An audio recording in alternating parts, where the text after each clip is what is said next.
అమల్లోకి CIA gazette విడుదల చేసిన కేంద్ర హోంశాఖ 2014 డిసెంబర్ 31 వరకు భారత్కు వచ్చిన ముస్లిమేతర శరణార్థులకు పౌరసత్వం, ఆన్లైన్లోనే పౌరసత్వ దరఖాస్తు చేసుకునేందుకు వెబ్ పోర్టల్, లోక్సభ ఎన్నికల వేళ కేంద్ర ప్రభుత్వం సంచలన నిర్ణయం.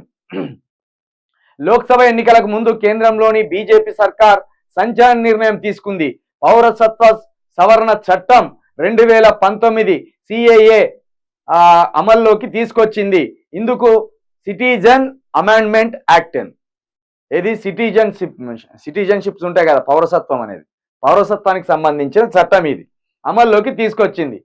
సిటిజన్షిప్ అమెండ్మెంట్ యాక్ట్ ఇది అమల్లోకి తీసుకొచ్చింది. ఇందుకు సంబంధించిన కేంద్ర హోం మంత్రిత్వ శాఖ సోమవారం సాయంత్రం గెజిట్ విడుదల చేసింది.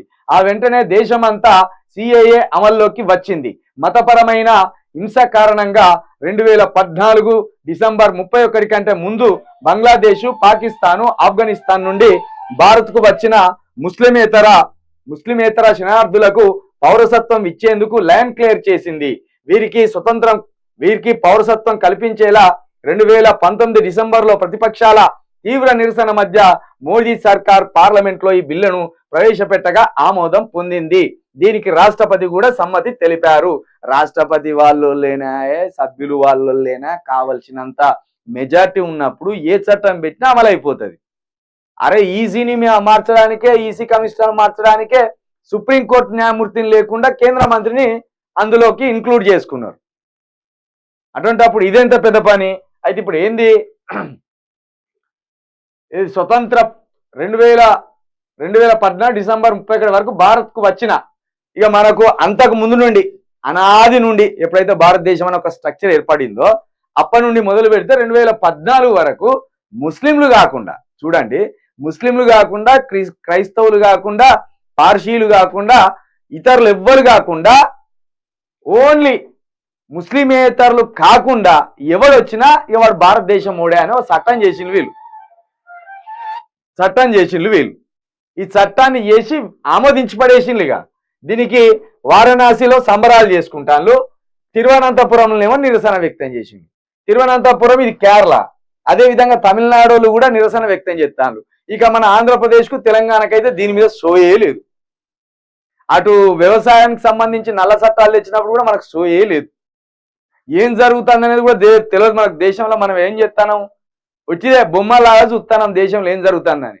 దేశంలో ఉన్నది మనము, కానీ మన దేశంలో ఏం జరుగుతుందో పట్టించుకుంటలేము. అయితే ఇది ఎట్టి పరిస్థితుల్లో మంచిది కాదు ఇది. ఎందుకంటే ఇప్పుడు ఈ యాక్ట్ చేసింది కదా, అనేక మంది హిందువుల రూపాలు వచ్చి ఇక్కడ హిందువులుగా మారింది కదా, బంగ్లాదేశ్లో లేకపోతే నేపాల్లో. వాళ్ళు ఈ ఓట్లు బీజేపీకి అక్కడికి వస్తాయి, అవి అందుకోసం పెట్టిండ్రు. ఒకవేళ 2014 వరకు భారతదేశానికి వచ్చిన ముస్లింలకు కూడా ఇది ఖచ్చితంగా సరిపోతుందని ఎందుకు చెప్తలేరు, ఇది వర్తిస్తుందని ఎందుకు చెప్తలేరు?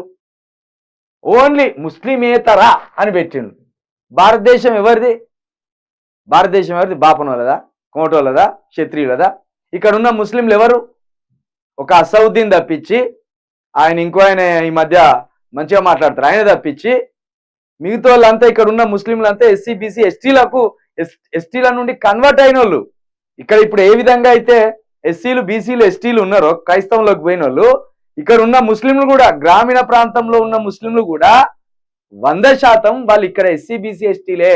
ఆనాడు ఎవరెవరైతే రాజ్యాలను పాలించిందో భారతదేశ వ్యాప్తంగా, ఆ పాలకులు వచ్చినప్పుడు ఆ పాలకులకు అనుగుణంగా మనం వాళ్ళకు మారితే బాగుంటుందేమో మన జీవితాలని మారినోళ్ళు కొందరు, చదువు కోసం మారినోళ్ళు కొందరు, భయపడి మారినోళ్ళు కొందరు, ఇట్లున్నారు. ఇక్కడ ముస్లిమేతర అని ఎందుకు పెట్టిండ్రు? ఈ దురుద్దేశం కాదా? 2014కు ముందు వచ్చిన ముస్లింలకు ఎందుకు ఇవ్వకూడదు ఈ పౌరసత్వం? అంటే ఇది ఖచ్చితంగా బీజేపీకి అనుకూలమైన ఒక చట్టం తెచ్చి దాని ద్వారా ఓట్లను గుద్దుకునే ప్రయత్నం మాత్రం చేస్తాను. కాబట్టి ఇక్కడ కేరళలో కావచ్చు, తమిళనాడులో కావచ్చు ఈ నిరసనలు వ్యక్తమవుతున్నాయి. ఇంకోటి ఏంటంటే, అసలు ఇటు తమిళనాడును అటు కేరళ లేకపోతే దక్షిణ భారతదేశాన్ని ఈ వరకు ఇట్లా పీల్చి పిపిఎస్ మోడీను రాహుల్ గాంధీ ఇద్దరు మంచి మొగళ్ళు తలిగిన వాళ్ళు, కేరళ వాళ్ళను తమిళనాడు వాళ్ళు. మన లెక్క కాదు, రాజీవ్ గాంధీని ఇందిరాగాంధీని ఉరికించుకొచ్చిన వాళ్ళు, మోడీ పోతే కూడా ఎగిరి ఎగిరి తన్నుతాను వాళ్ళు. అట్లుండాలి మరి. అసలు ఓ విధంగా చెప్పాలంటే, ఇక చెప్పిన ఇంతకుముందు గతంలో చాలాసార్లు చెప్పిన 3 ప్రతిపాదనలు ఉండే మనకు స్వతంత్రం ఇచ్చే ముందు. బ్రిటిష్ ముందట 3 ప్రతిపాదనలు పెట్టిండ్రు. ఒకటి దక్షిణ భారతదేశం ద్రవిడిస్తాన్ కావాలి, 2 పాకిస్తాన్ వాళ్ళకి కావాలి అన్నారు, 3 హిందుస్థాన్ కింద ఉత్తర భారతదేశాన్ని ఒక దేశంగా చేయమని చెప్పిండ్రు. మొత్తం 3 దేశాలు కావాలని అడిగిన ఆ రోజు. వీళ్ళు ఏం చెప్తారు ఇప్పుడు, భారతదేశం అఖండ భారతదేశం, మనం అందరం ఒక తల్లి పిల్లలం, ఒక తల్లి పుట్టిన వాళ్ళని మరి ఎందుకురా ప్రేమిస్తలేరు? వాడిని మాది ఓడని, వీని మాలోడని, వాడిని శాఖలోడని, వాడిని ఇంకోటి అని ఎందుకురా వేధిస్తాను మరి?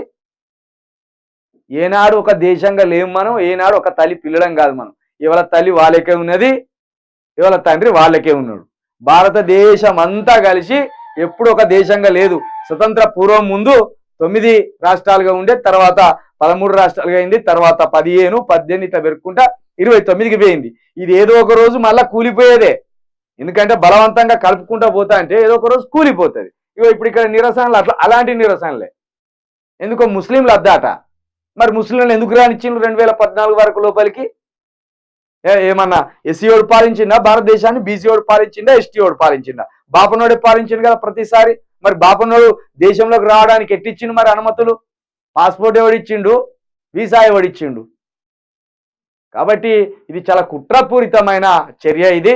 దీని వెనక బీజేపీ వాళ్ళ ఓట్లకు సంబంధించి ఒక ఆలోచన చేసింది తప్పించి మన భారతదేశంలోకి వచ్చి స్థిరపడ్డోళ్ళ మీద ఏం ప్రేమ లేదు. వాళ్ళు ఇప్పుడు ఈ యాక్ట్ తెచ్చి ఎవరెవరైతే 2014 ముందు వచ్చిన ముస్లింలు ఉంటారు కదా, ముస్లింలు అందరినీ ఎలాగొచ్చే ప్రయత్నం చేద్దామని. ఇక లొల్లిలు అమ్మంటే ఎందుకు కావు? కూసున్న కాడ కుక్కల కొట్లాట పెడతారు ఈ దొంగలు. ఎప్పుడో కలిసిపోయిన ముస్లింలను, ఎప్పుడో అచ్చిక స్థిరపడ్డ ముస్లింలను నువ్వు మావోడు కాదు అంటాను.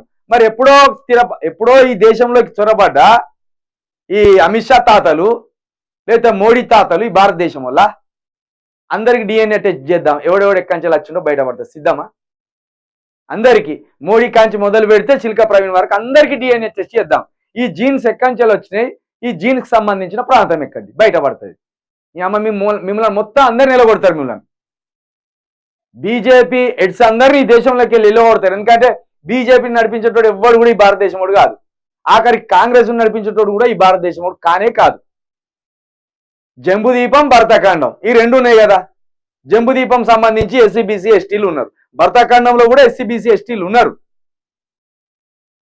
అసదుద్దీన్ ఈ దేశమోడు కాదు, మోడీ ఈ దేశమోడు కాదు, అమిత్ షా తాతలు ఈ దేశమోడు కాదు. డిఎన్ఏ టెస్ట్ చేస్తే దొరికిపోతారు. డైనోసార్ ఆనవాళ్ళు ఎక్కడున్నాయో తెలుసుకున్నారు, మనకి తెలుసుకోలేరా? అసలు దొంగలు వలస వచ్చిన దొంగలే ఈ దొంగలు.